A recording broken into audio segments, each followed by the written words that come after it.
Ça a presque raconté toute l'historique de l'enseignement agricole parce que ça a été créé à Tournu en 1943.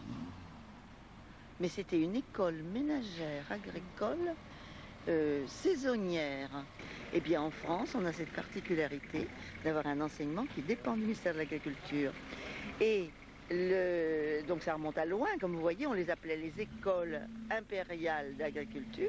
Tournu, pour en venir à ce cas particulier, cette école a été fixée à Tournu en 1943, suite à l'achat par le département d'une grosse maison que vous voyez encore, d'un terrain d'exploitation et d'une ferme qui allait autour.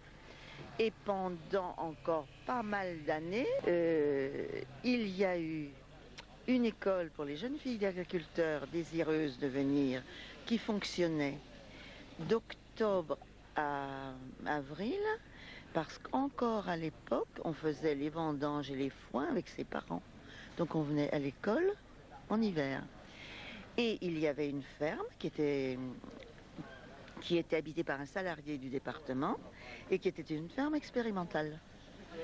Avec la réforme de Pisani, qui était ministre de l'Agriculture en 1962 et qui, lui, a voulu qu'il y ait dans chaque département des établissements de plus haut niveau et vraiment à enseignement très rigoureux.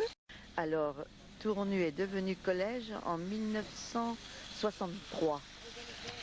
Ça a été suivi d'agrandissement, de disparition de la ferme, enfin d'un tas de choses. Et c'est donc collège, d'abord féminin en octobre 63, puis mixte, en 70 peut-être, après 68 en tout cas. Et dans tout ça, on a évolué au fil de la demande.